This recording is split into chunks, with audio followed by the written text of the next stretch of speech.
You are listening to the Outside the Boards podcast. I'm Danny O'Leary.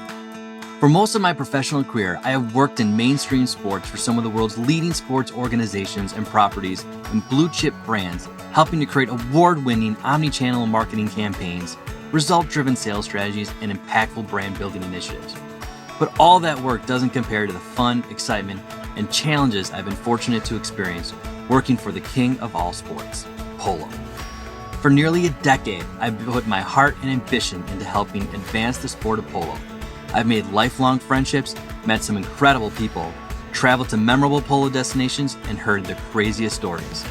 My goal is to share these people, places, and stories with you and provide a unique behind-the-scenes perspective of the game that breaks all the common stereotypes, all while discussing key issues affecting the sport today and the constructive sharing of ideas, insights, solutions, and best case studies for the purpose of advancing polo globally.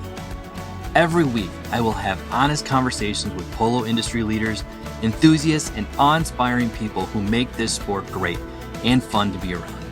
I hope through their knowledge and their unique perspectives, they will motivate and inspire you. Together, we will explore ways you can make small tweaks to boost your polo business, whether you are a club, event, team, or player, that will amount to big changes in revenue, participation, attendance, and exposure. Saddle up. Welcome to Outside the Boards with me, Daniel Leary.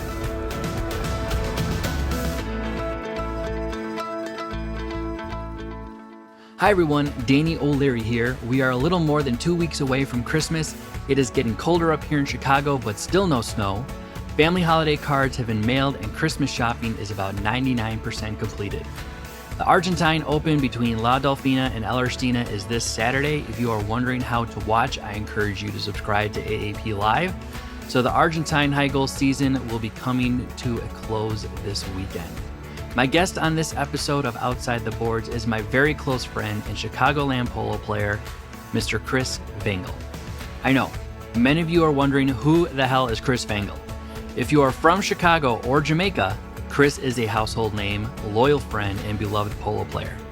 Chris was introduced to polo as a teenager and grew up playing alongside Adam Butler, Michael Butler's son, and respected polo professional Horacio Onetto. For those of you who do not know Michael Butler, Michael is the son of Oak Brook Polo Club founder and Hall of Famer Paul Butler and the producer of the Broadway show hit Hair. I invited Chris to be my guest because of one primary reason. He is the polar opposite of what the outside world might perceive a polo player to be. This is what I love about him, as he breaks all the common stereotypes associated with polo. At first glance, you think Chris was a former black ops officer in the Marines or one of Tony Sapranos' underbosses. You don't want to mess with him. But don't let the scruffy, cigar wielding, crush you with my hand look fool you. Chris represents the social side of polo that attracts so many people into the sport, the friendly and good-hearted people that play the game. Chris is a talented amateur player, successful businessman, and is a patron in Chicago Polo's in 12 goal leagues. He is one of my dear friends in polo, and I'm thrilled to have you all get to know him. He is the light of the party, gifted player, and just a good person. You'll want to be inviting him to your club soon. So let's get started, everyone. Enjoy. Chris Vangel, I am super excited to have you on this podcast. And I bet you're wondering, why the hell would I choose Chris Vangel when there's so many other people I could be interviewing? I'm wondering that. I chose you because when you look at Chris Vangel and you meet him and you shake his hand, you are the opposite, in my opinion, of what I think the general public would think a polo player would be. And I absolutely love that about you. You're not alone in that. You drive, what is that, like a 1950s Ford pickup truck, red? Yeah, 1954 Chevy pickup. Or your Ford Raptor? Yeah. Your scruffy and unlit cigar in your hand. You come across more or less like a former Marine than anything. What is crazy about the world of polo is people have this stereotype of what a polo player is. And probably like you look at Prince Harry or Prince William and people have that vision in their head, that Great Gatsby kind of thing, you know, clean shaven, slicked head back, you know, driving down the street in a Rolls Royce or something like that. And My experience working in the sport for as long as I have now, that is completely not the case whatsoever. And I'm going to have Chris Vangel on it to set everyone straight. Yeah, yeah, no, for sure. Just to let you know, I have a drink in hand because I thought to myself it would be an insult if I didn't have one for this interview. So I don't know if you can pull off a Don Draper real quick at all. I have my own homemade moonshine that I'm drinking myself. So I got to get my hands on that. yeah, I needed something a little strong. Good. Now that we've broken the ice, I love it. My drink of choice is Basil Hayden, so I'm drinking a little bit of bourbon right now. That's a good one. You have your own moonshine. Is that true? Are you messing with me? No, it's actually called Raki. It's an Albanian traditional liquor that I started making a handful of years ago. It's a lot like grappa, but comes out of the still about 150, 160 proof, and I dilute it down to about 120. And that's usually for the people that are not used to drinking this liquor. I can drink it a little stronger than that, but Yeah. it tends to burn a little bit on the way down. So I was like going from 150 to 120 proof. Now I feel insulted. I feel like I should whip out and go down the street and get some Everclear. yeah, it's a lot like it. See, this is why I wanted to do it in person. Yeah, that would have been better. You're right. So you are a polo player of all people. I am curious as to how the heck did you get into this sport? Because like I said before, you kind of come across as a Marine, but also you play hockey. Yeah, I played a little bit of hockey when I was younger. I guess the most important thing that made me gravitate towards polo was the horses. When I was a little kid, 5, 6 years old, we'd go to dinner and I'd bring all my toy horses and we'd go to a restaurant and here'd be me with 6 or 7 toy horses on the table, and they'd have to move everything off the table so I didn't break anything.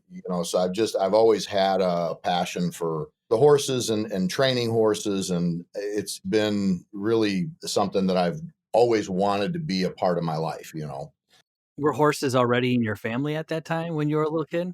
Not at all. Not at all. I grew up in Elmhurst. My dad grew up in the city. My mom grew up in Elmwood Park area. And so, no, we never, other than my dad having a picture of him as a kid riding a pony down the sidewalk, they'd do those, come and take pictures of people.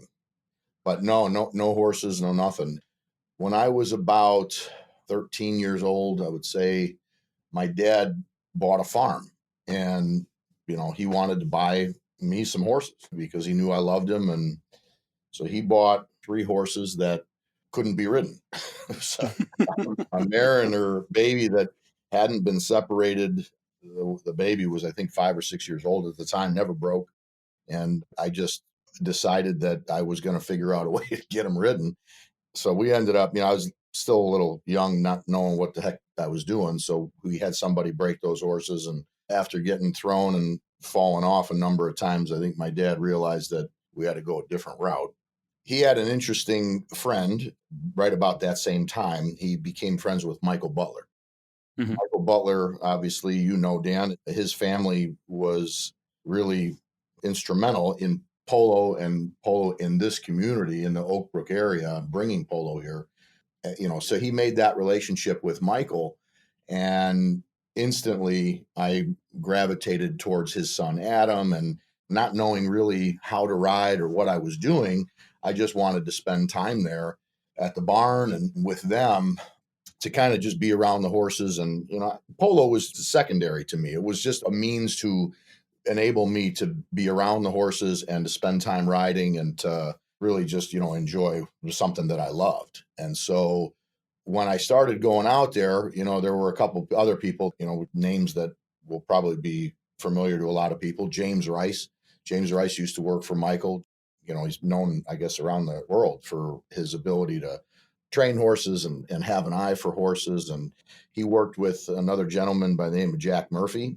Jack was a little bit older than I was, and I immediately gravitated towards him, and we became friends, and we're still friends to this day. And he actually works with me, and we still play polo together. We'll play polo with his sons and my kids. So that's a relationship that I'm pretty proud of. But I didn't really have the passion for the sport as much as I had passion for horses. Well, and the people as well. And so that's really what changed my opinion of the game, was because of the people that I started to meet and the relationships that I started to make over the last 30 years of my life. I have made more lifelong friends, or friends that I still have today, through polo than any other aspect of my life. Not school, not work, not nothing. There's nothing that compares to it. The best friends that I have today in my life are people that I met through polo. That was something that started with my dad's relationship with Michael Butler, and that's something I'll forever be grateful for. Now, did you play any other sports during those early teenage years? I played football before high school, and then I also played hockey before high school. I was competitive, but it never really interested me. I was a little bit of a stubborn kid. I wasn't a great student, but I always wanted to work, so I did everything I could to get out of school and either go to the barn or get out of school and go to work. Well, when did you meet Adam and Michael? Adam and Michael, I met when I was about 14 years old, Okay. maybe 15, somewhere in there. Was that around the same time that you probably got a mallet in your hand? Yes. My dad had been friends with them for a little while, and Adam asked me to come out, and they knew I loved the horses and I could ride a little bit.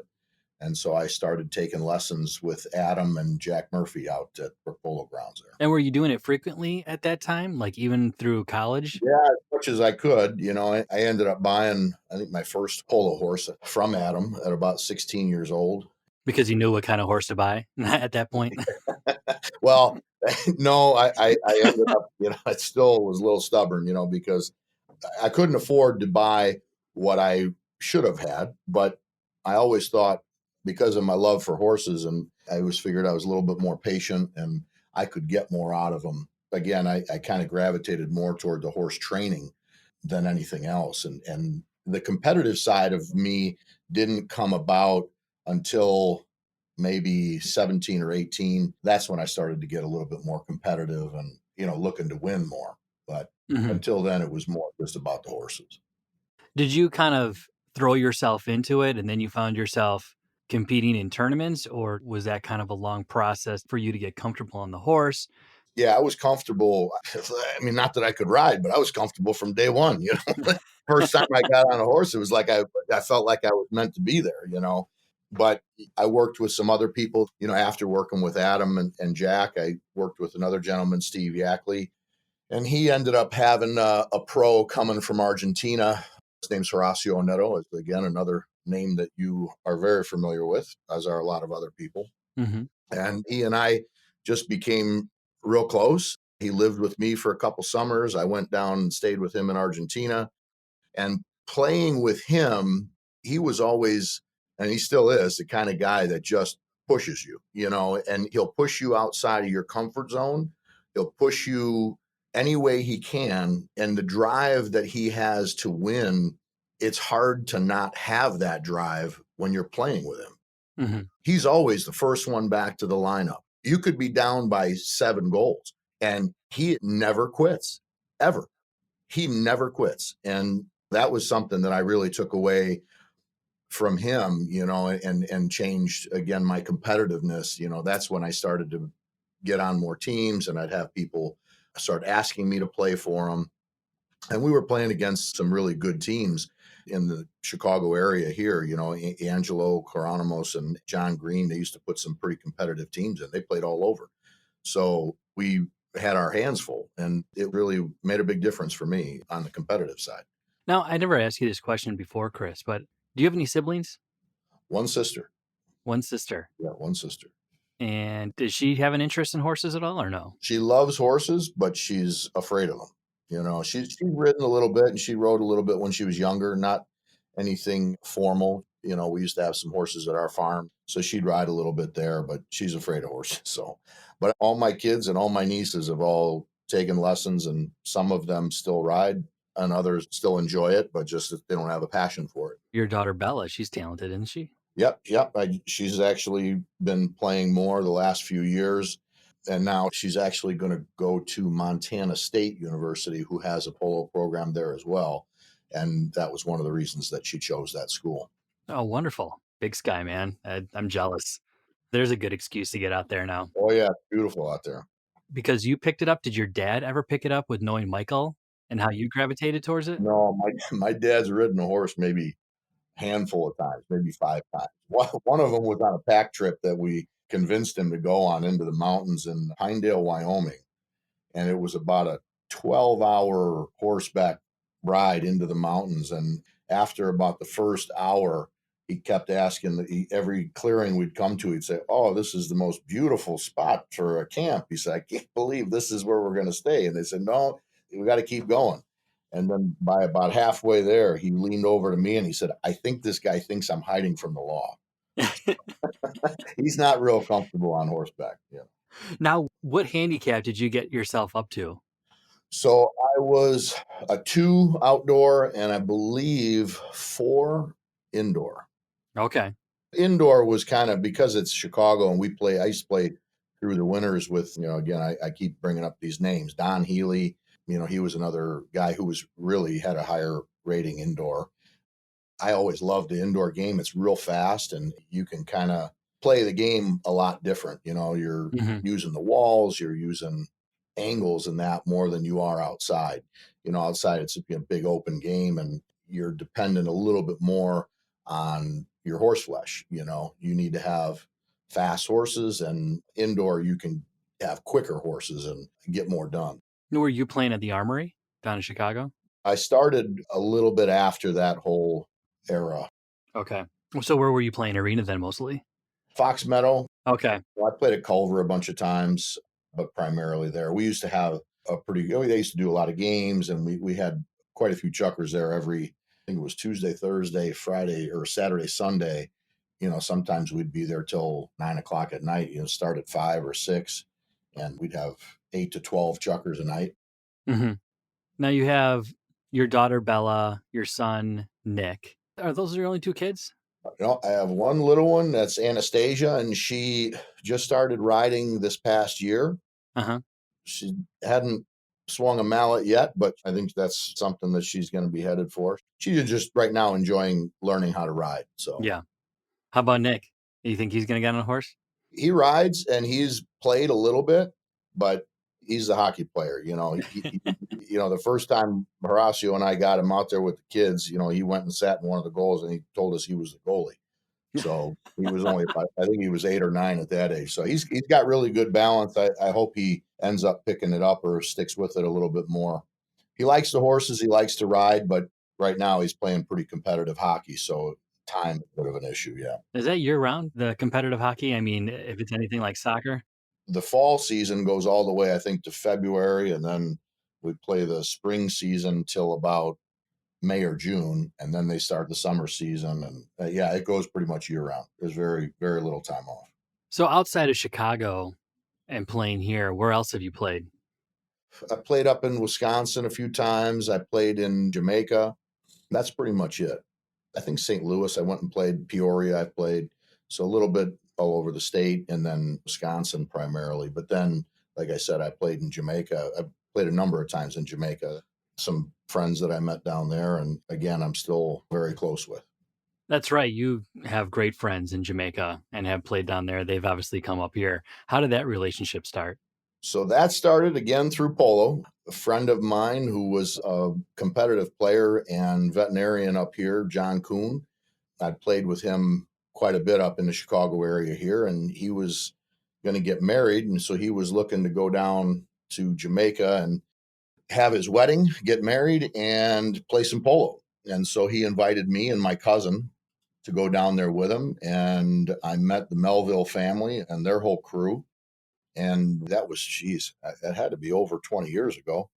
And been going down ever since, almost every year, maybe every other year. And they've been coming up here. And I didn't realize they had hotels in Jamaica until the last couple of years because I'd always stayed with them. You didn't know it was a tourist destination? I just figured, that Mark's house was the place to be. But yeah, they come up here, and of course, I always welcome them to stay with me, which they have a number of times. But they're just unbelievable people, and I guess again that goes back to polo really brings people together.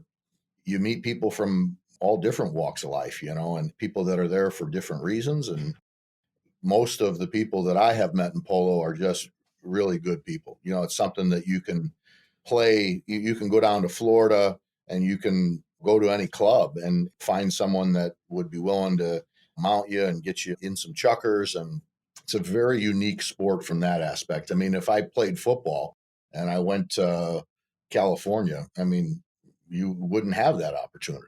Hmm. Nor would you at soccer, or, the only thing I guess I could compare it to would be golf. That would be something. But again, it's not on the same level. Someone's not giving you their horses. Well, me and you had the luxury of traveling to Jamaica together Yep. to meet that clan down there, and the Melville family, as well as Mark and Suzanne Waits with their wonderful hospitality and their beautiful home. My gosh, that was a hell of a trip. Oh, every time I go, I feel like it can't be better than the last trip. And it gets better every time. It's been some crazy stuff, but always fun. And I'm always welcome there, like I've known them my whole life. And the Waits family and the Melville family, and along with a number of others down there, it's unbelievable how they welcome you and embrace you. You never want a thing. The only thing that you want when you go there is to spend more time with them. And that's Hmm. as honest as I could be. Well, you know that they were supposed to be coming up for the Butler International Cup this past season. I know. I know I know. Charlie Yeah. Chambers and Mark were trying to put a team together, and the whole pandemic thing happened. But so far, Charlie's committed for this next season. Charlie's another wonderful guy, and I'm really hoping that they can make it work this year because I would love nothing but to spend more time with those guys. Looking back today in polo in Chicago, what are some of your most fondest memories? Do you have one story to tell that sticks out in your mind that kind of encompasses your polo experience in Chicago? Dan, I have so many. There are, going back to Michael Butler and going to his house and meeting all kind of interesting people. Again, I met Jack Murphy through that whole thing. I can tell you that one of the, I guess, most meaningful for me would maybe be, and it's not necessarily a polo thing, but I started riding with Adam and Jack, and, they'd take us out and they'd have us riding. And I always looked at Jack. Jack to me was like, he was an unbelievable horseman. He still is. And I always wanted to be like Jack Murphy. Okay. That was something that I just really looked up to him.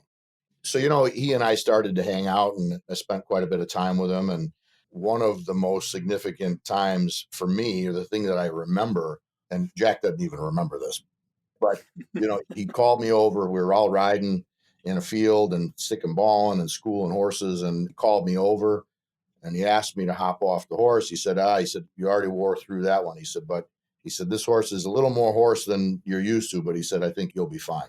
And he had given me his horse. Like, for me, that was like a rite of passage. Like, it was just something that I'll always remember. I don't know why it has that much significance, but it just something that I always remember and I think of quite a bit. Hmm. It's kind of the passing of the torch kind of thing. He gave me his blessing to ride the horse today. Anybody knows Jack, when he's riding a horse, he doesn't like anybody else to get on him. He wants to be the Yeah. only one to work with him. And so for me, that was a big deal. Anyone who's good enough to ride their mount, Right. you know? Yeah. You've earned it. You're a good horseman. You showed me that you're at this level of skill. Yeah. You've been awarded with this pony. That totally makes sense.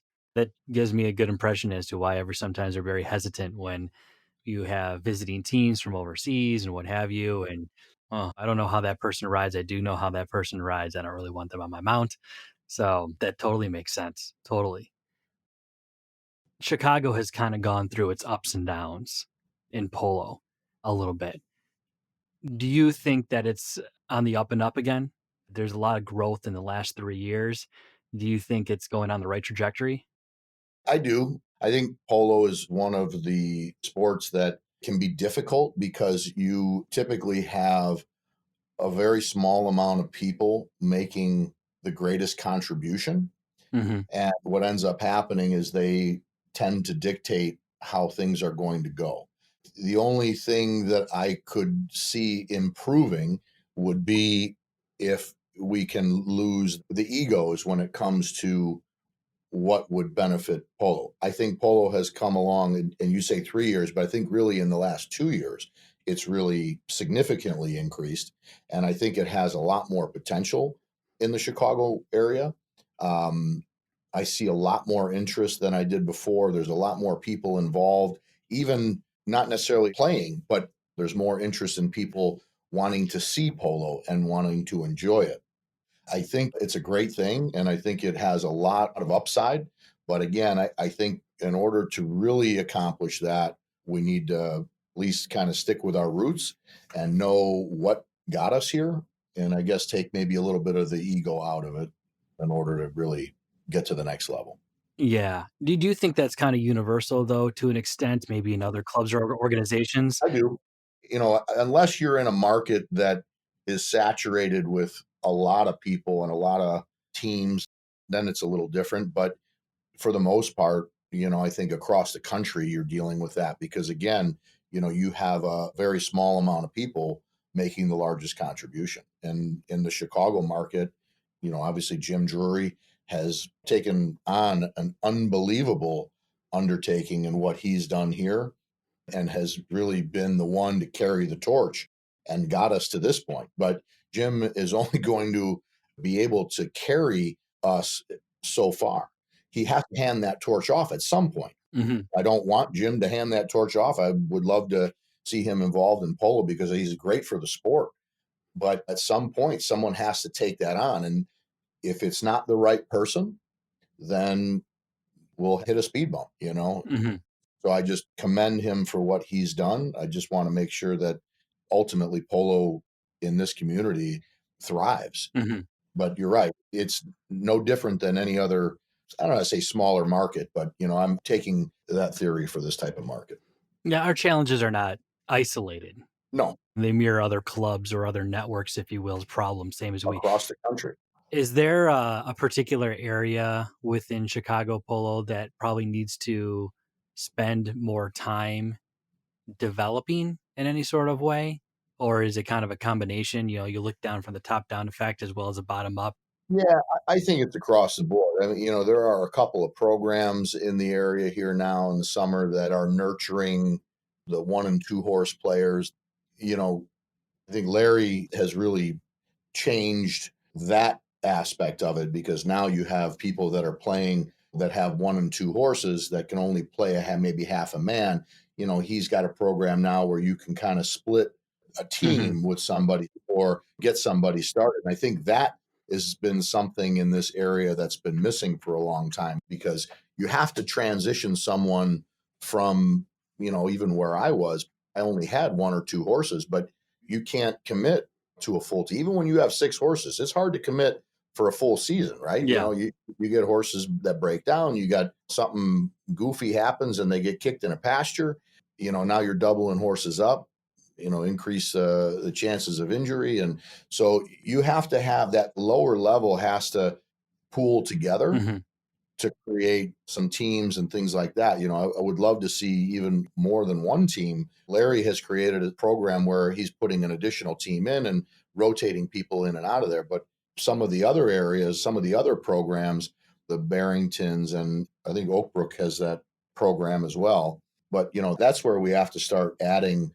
And then once people see that it's a little more competitive, now you'll get more teams coming from out of state. You'll get more interest of people coming from out of town to play here for the summer.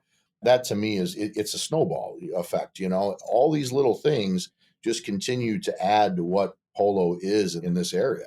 Yeah. And I think we can get back to what it was. It's just going to take everybody being on the same page to do it. So for the listeners who tuning in, Chris has mentioned Jim Jury, who is the president of the Oak Brook Polo Club and the patron of the Oak Brook Polo team, and Larry Ashbrook, who is the owner of the Las Barisas Polo Club and his team G Squared, as well as other subsidiary teams, I should say, as well as Chris mentioned. G squared, and then there was the other one. I can't. We'll go Polo. I know that's, yeah, those guys up there. Larry put in 2 teams for this last season. So And he bought Dave Wigdall's place, yeah, which was for a number of years didn't have polo out there, right? it was a cow pasture for a couple of years. Yeah. he turned it into an amazing place. He added a really beautiful outdoor arena, Mm-hmm. added another barn, that really improved upon it. And then the Oak Brook Polo Academy, my gosh, that came together in a month before our season started. Yeah. And I know that the primary goal was to get beginners back into the game, or the Weidmans, for example, who were previous players but were just getting back into it. And either that extends to those people going up to go polo, or if there's a surplus of students where, we need to create our own kind of pro pool, if you will, to continue to foster new players and get them in playing frequently and ultimately working their way up where they're going to be playing on a team, buying ponies and investing in their own team. So yeah, I mean, it's nice overall that we have 3 schools right now: Barrington, Go Polo, and Oak Brook Polo Academy. Yeah, and I think you have a number of different levels that, each one facilitates a different purpose. And that's what you have to have. You have to have lower goal stuff so a guy can transition from going to playing a couple chuckers to playing a game, but you don't want to go in and compete in a 12 goal. No. You have that level. And then again, these guys going from the 0 to 4 goal league, they can put in a 6 to 8 goal team again, all the way up. Mhm. But you have to have all of that in order to really have a successful program. This podcast episode is presented by Global Polo TV. The world's premier destination for video on-demand polo content has arrived. Now you can watch the nation's best live and archived tournament matches and compelling behind-the-scenes content from anywhere at any time and on any digital device. Global Polo TV has over 9,000 subscribers, 200 plus hours of live broadcasted games, and over 500 hours of produced content from weekly shows to in-depth features. Sign up today. All on-demand polo games and content are free. Want to watch official USPA games live? Then get your Polo Pass today by visiting globalpolo.com so as not to miss this year's high goal season and upcoming 2021 Gauntlet of Polo. Welcome to Global Polo TV. What type of person do you think polo attracts? What type of characteristics or mindset is ideal for someone to play polo? Other than having a bit of a screw loose, it really does appeal to a lot of different people. It has its competitive side. It has the socializing. Polo is one of those things that's real big on, after the game, after polo, everyone hangs out and has a couple beers. You do a little cookout, go to any polo game, any polo match, all these pros and they have their entire family there. It's a way of life. And so, it really appeals, in my opinion, to just about anybody that has a competitive side, that enjoys horses, because it combines so many different aspects. Some of these other sports, they just don't have all of that. You get off the soccer field, everybody gets off and goes home. Yeah. Or the same thing with, golf. You get back in your car, you may go back and have a drink, but it's not a family sport. Polo is something you can have your family there. You can socialize. You can go out and enjoy a game and not even playing it. There's so many different areas that it appeals to. I think it's hard to pigeonhole. And that's probably what I gravitated towards too, because again, I'm not your typical polo player, but I enjoy all those different aspects, and it's changed my life. I mean, I can't imagine my life without it. Yeah. And to add to that, it's also the places that you go. The destinations are incredible where you get to play polo. Yeah. I mean, Jamaica being one of them, to travel. Winston Churchill's quote, polo is your passport to the world. That is factually correct. Oh, yeah. Like you said, you could pick up the phone and call somewhere, hey, I want to play polo, and you're invited in with welcome arms, as if you've been friends with that person for God knows how long. You got it. And I guarantee you go there and spend time, you will make a friend. Yeah. That is one thing I will just about guarantee. Being in the outdoors, that's what I love. I love taking my computer and being outside, pop a trunk of my car and sitting out there and watching some polo and getting some work done. The smell of the barn is always great.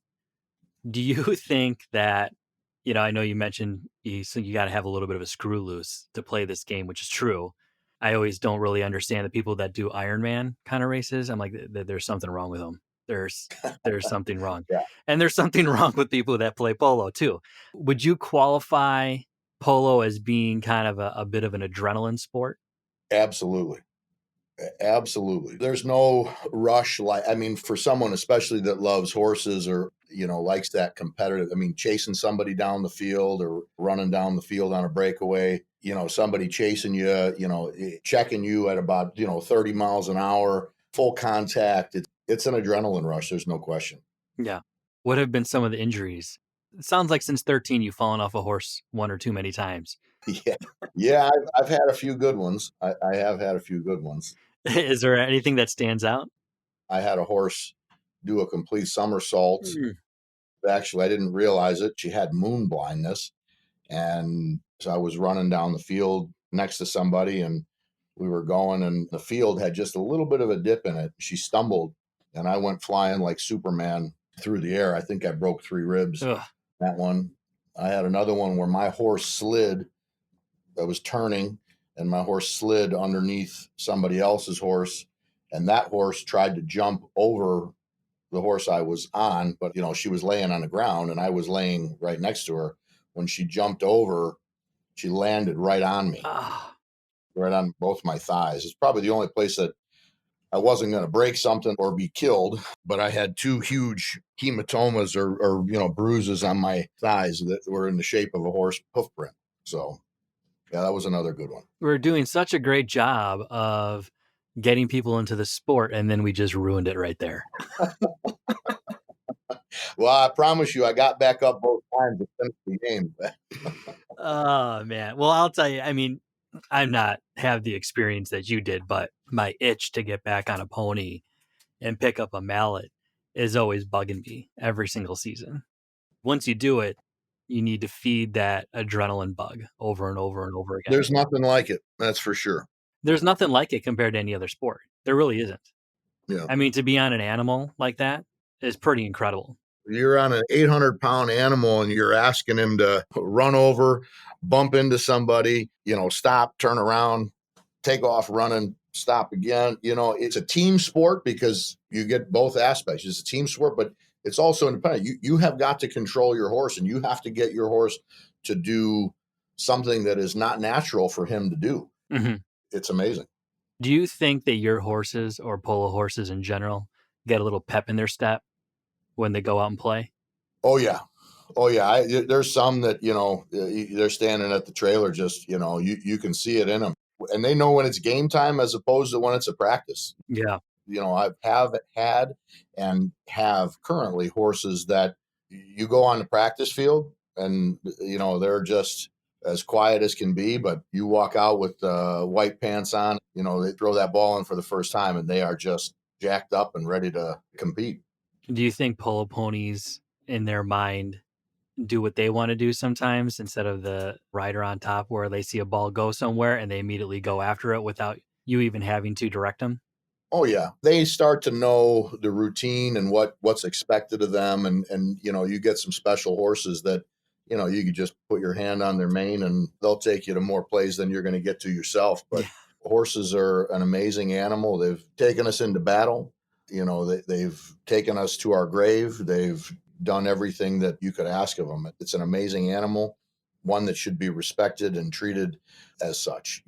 They're special. How many horses do you have now? I think I'm down to 22. 22. And who are your standouts? I have a tendency to be a little partial to ones that I raised and trained on my own. I have a horse named Ajax that I started. I think he's about 12 years old now. Big, stout chestnut horse, about 15'2". Nobody can get by him. I wish I had 6 of them. I wish I had 20 of them. And then the one that I mentioned that I did the somersault on, she was probably my most special mare. She was a little, about 15 hand, half paint thoroughbred mare, and she probably had more raw talent than anything I've ever ridden. Just gave you 100% of her heart every time she went out there. And I actually played her in a beach polo tournament, not knowing it, but that was when she was blind.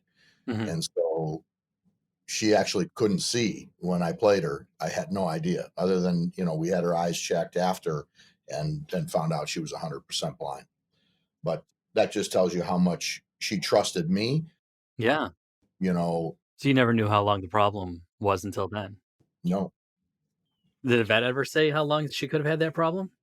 They're not sure because they lose a little bit of vision every time they have this episode, which is the eye, I believe, has an ulceration in it. And so they don't know for sure when she went 100% blind, but they knew, at that point, right after when I went to turn her out, that she was 100% blind. Mm-hmm. Now, do you keep all your horses up here over the winter? I do. I keep them.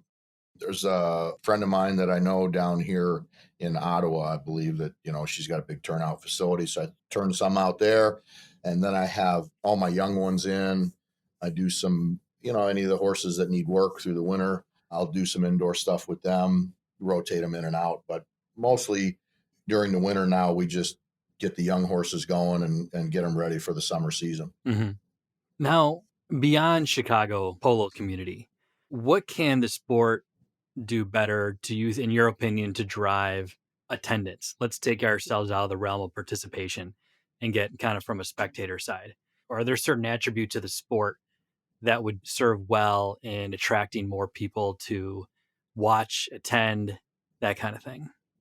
I think marketing is a big part of it. I think a lot of these other larger sports that are more well known, you're marketing to more people, so you're getting a greater volume. Mm-hmm. You ask anybody if they like football. Yeah, a lot of people love football, but what takes them from going to watch a football game? That's a big difference. Mm-hmm. There's not a lot of market. I mean, now they have a little bit more, but you can't really watch a lot of the games on TV. So, again, you're losing the involvement of people when they can't be there.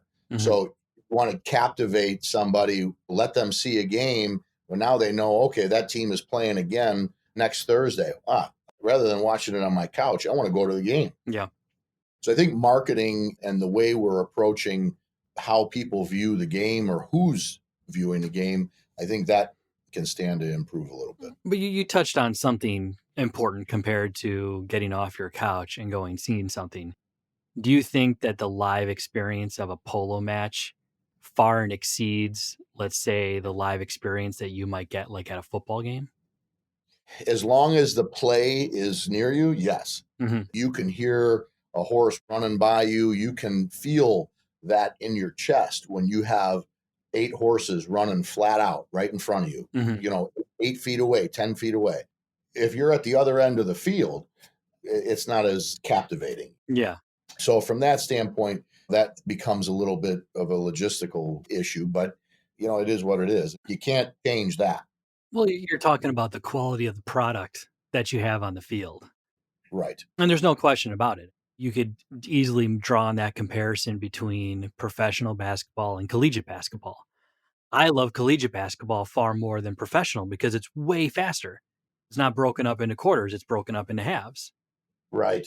Not to mention, I feel like, those kids in collegiate basketball, I think they have more on the line sometimes. And Sure. I mean, that's just my opinion. They don't have a guaranteed contract. No. They don't have anything to fall back Mhm. on. It's, it's do or die for them. That's their way to prove who they are and their worth. And some of these guys don't have future prospects of being a professional ball player. You got it. So they're dishing all their whole heart out onto the court. And you see that. I mean, I always tell people that if you ever get a chance to watch professional polo, I encourage you to go to IPC, International Polo Club, and take a look at it because you're going to see the best in the world play this stuff. And you're going to see things done on horses that you never knew were physically possible. Right. Right. Even slowing it down, it makes your mouth drop. But the hard thing is that then you come back up to Chicago and you start watching 8 Gold and you're like, okay, all right, this is like watching grass grow. The game is still being played, right? Mm-hmm. So you're still enjoying a part of it. It gives you a good idea on what the best is and what a normal average everyday game is. Mm-hmm. And so I think you still get people that are going to want to come out and enjoy it. I mean, some people only watch the Super Bowl. Yeah. But you also have a huge number of people that are watching all the games throughout, Mm-hmm. every game they can turn on. So I think if we get a little bit of a better presence in that aspect, you're going to get more people that are going to want to be there and see it. And again, advertising is big, hearing what other people have to say and where they can see the game and, make it accessible to them. Mm-hmm. Let them know that there are clubs all over. Maybe they think that Wellington is the only place they're playing. Well, no, they're playing right down the street. You can make it convenient for yourself. Yeah.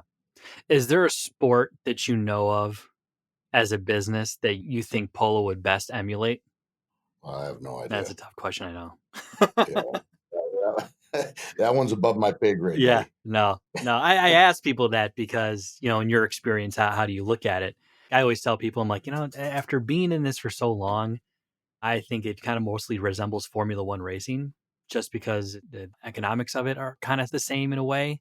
You have manufacturer teams, you have sponsor priority teams like Red Bull, and then, you have your Patron type teams. Right. Would these teams survive on their own just through sponsorship dollars? Probably not, to be honest with you, probably without not a big television contract the way they do. I could be biting my lip. I could be wrong anyway, but from outside looking in my brief experience with that sport, Bernie Ecclestone, he's an amazing promoter. So you got to give the credit for what that sport has become. Yeah, of course. But at the same time, it's a luxury sport. It's an adrenaline junkie sport. And at the same time, it's accessible enough for just the motorsport gearheads to go to a race and see. So there's kind of something for everyone. Pole is perceived as this kind of members only affluent sport. I disagree. No one is singling anyone out, in my opinion, to play or even attend a polo match. Everyone can love it and enjoy it.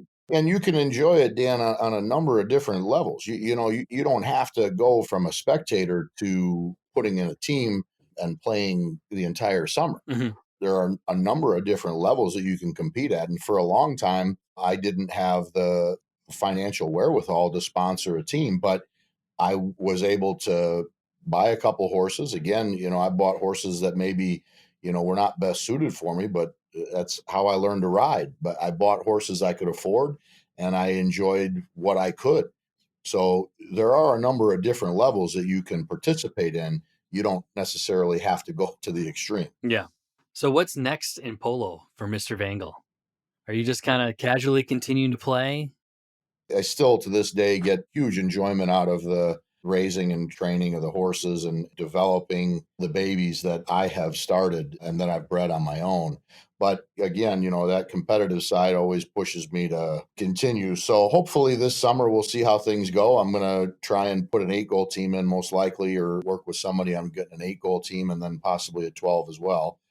And over the next couple of years, I plan to continue to increase my participation and involvement until I can't do it physically. So, as much as I can.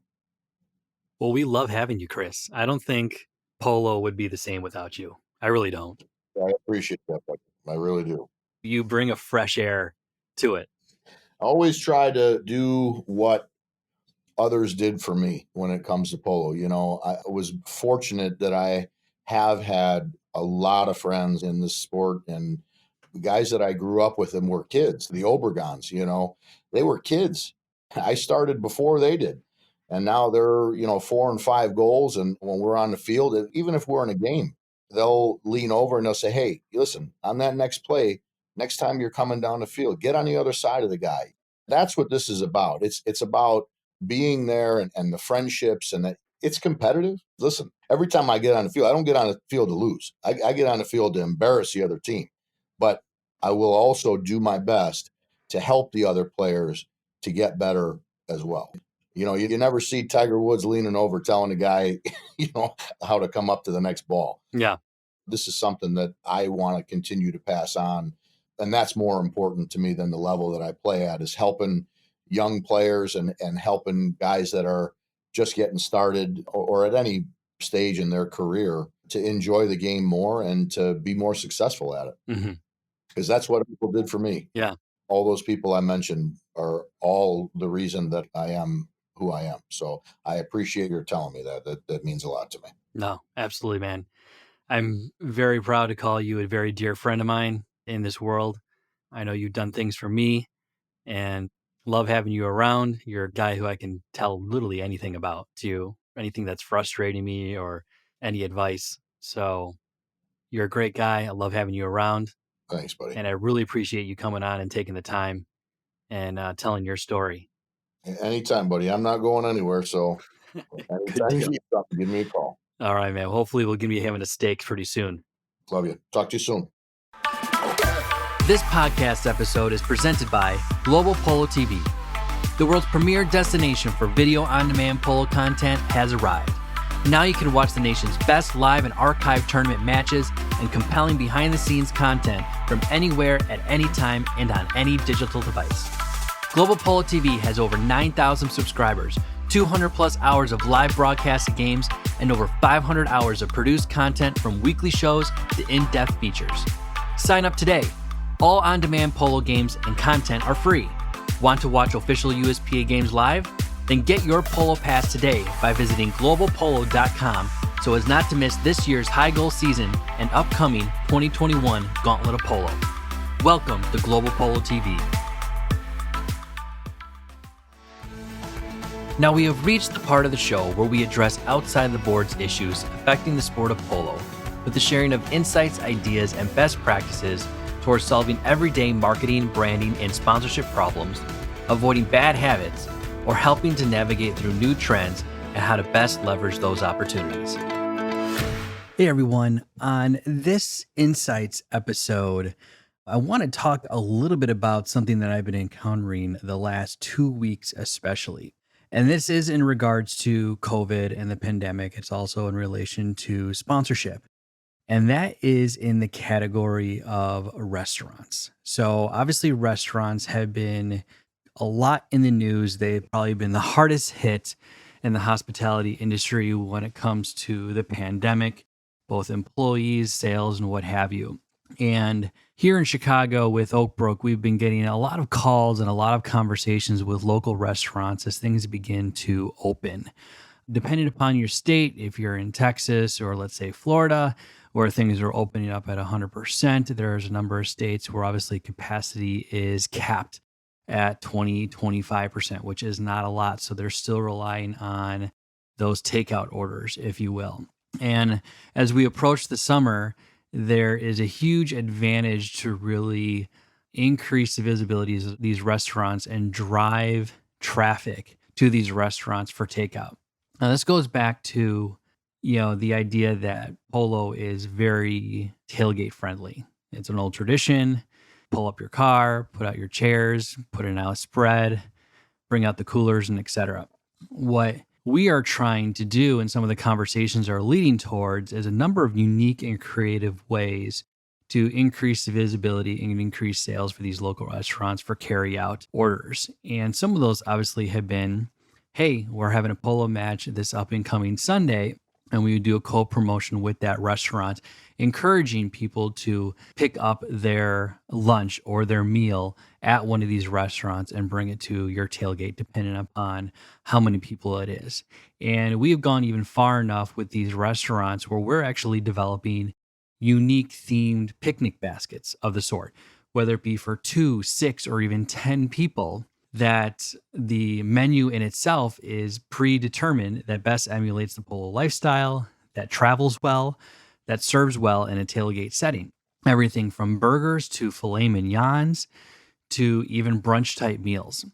So by doing these promotions and co-promoting and doing little bite-sized clips via social media heavily to promote them is going to drive a lot of interest and encourage people to visit those restaurants and to shop locally and what have you, because these restaurants are still relying on those carry-out orders. So there's a fun opportunity to leverage restaurants. And I encourage all the sponsors to break away from exclusivity and do non-exclusive relationships that focus on your local restaurants and to get them involved and to get people to order and do carry-out locally if them.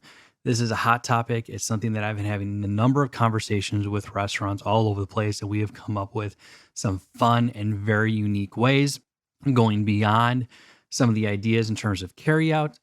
Those who do carry out or want to activate on site in any sort of way are given gift cards, encouraging people to, at the next polo event that they go to get carry out for them. They might serve a unique cocktail or drink that you can only get at their restaurant.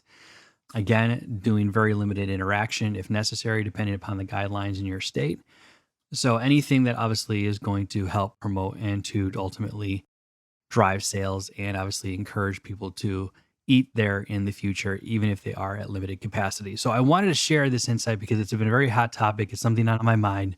I'm having to develop multiple proposals for. So if you are seeking to develop creative and very unique ideas given the pandemic and given, let's say, your club spectator limitations and what you cannot do or what you cannot offer for these restaurants, there are a lot of other fun ways to accomplish that.